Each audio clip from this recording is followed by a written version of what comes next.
Azoura Fall nag ma ni kon les résultats de l'expertise médicale génn na nag ginnaaw ba nga ko daal di saytoowaatee xool ma xam moom Azoura Fall peut-être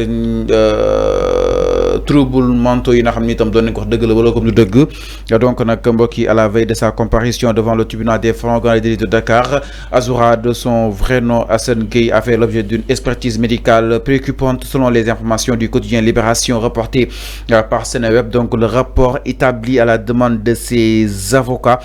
Enfin, ginnaaw ba ko médecin daal di saytoo nag, c'est-à-dire les spécialistes évoquent un trouble de stress post-traumatique, une pathologie psychiatrique grave pouvant survenir après un événement fortement traumatisant.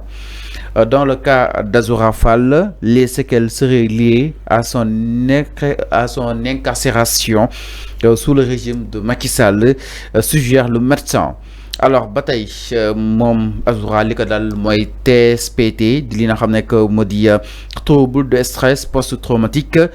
Loolu dafay daal di entrer ne ay trouble de la pensée, détresse psychologique intense, waaye itam des difficultés majeures d'adaptation sociale. Ce contexte médical pourrait donc peser dans le traitement judiciaire de son dossier. Pour rappel, ki nga xam ne que moo di Azoura Fall daal di koy arrêté par la direction spéciale de la cybersécurité, ñu leen daal di toppee division discours contraire aux bonnes mœurs après la publication de vidéos insultantes à l'égard de l'ancien président Macky Sall. Alors Arfan, spécialiste li nga xam ni itam yëkkati nañ ko jëm si ki nga xam ne moo di Azoura Fall, da nga jàpp ni day wane à juste titre concrètement que ni Azoura nekk dafa feebaroon parce que neneen Azoura mi ngi souffrir de TSPT.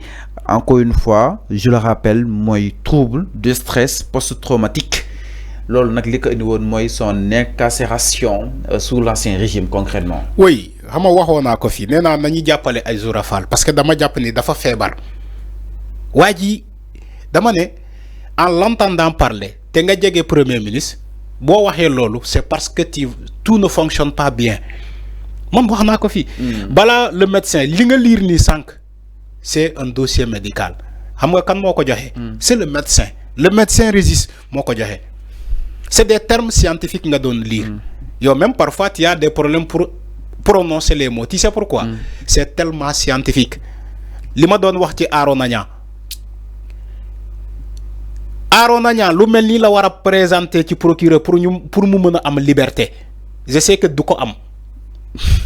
C'est des prélèvements scientifiques sëñ bi li may wax nii médecins yi xam nañu ko. médecin Régis bu joxe le certificat médical de Azoura Fall di wax lii. Mais da ngay xam ni loolu mooy contre-expertise. Xam nga quand on amène un dossier d'un justiciable mu ne ñu ne ñu par exemple il traîne des troubles psychiques, des troubles mentaux.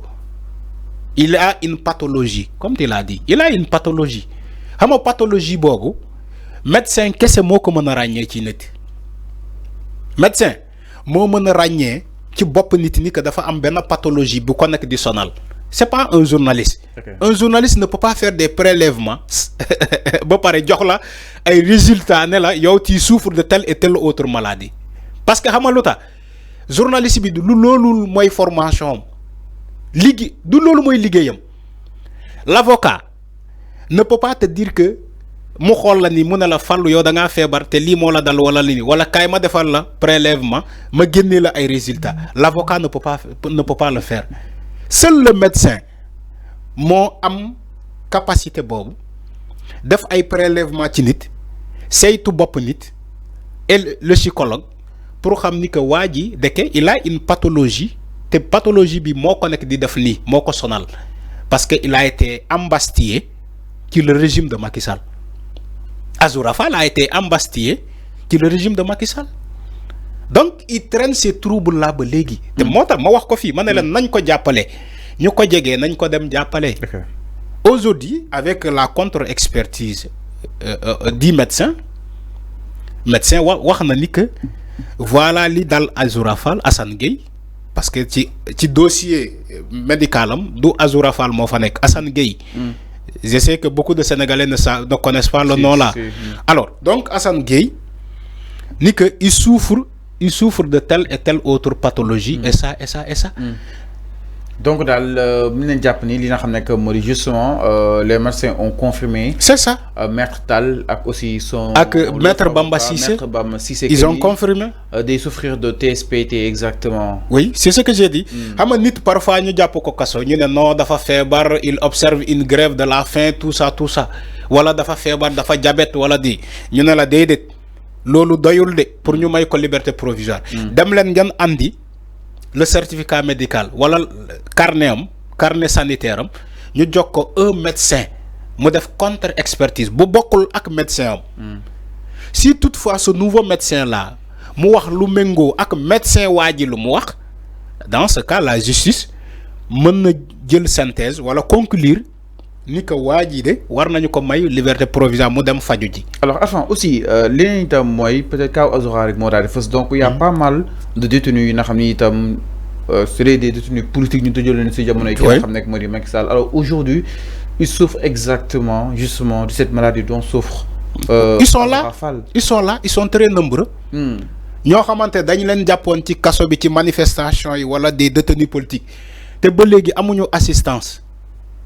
Présenté wuñu leen benn psychologue amuñu benn psychiatre bu leen di suivre ils sont là ils sont tellement nombreux peut-être le cas de Azoura Fall moo fës mais ils sont là c'est des milliers et des milliers de Sénégalais ils sont là ils traînent avec ces maladies là parfois da ngay toog ak moom jotaay mu wax la loo xamante ne yow sax t'imagines nga ne waa jii nii lu mu wax nii fa la ko jëlee est-ce que si waa jii nii est-ce que il est normal.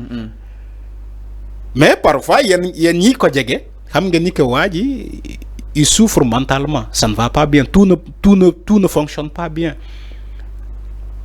parce que jàppoon nañu ko fi kaso il a fait des semaines des jours là-bas wala des mois des années là-bas ñu génnee ko amul assistance il est là parmi nous ñu jàpp ni que peut-être wér na ça va tout fonctionne alors que tout ne fonctionne pas.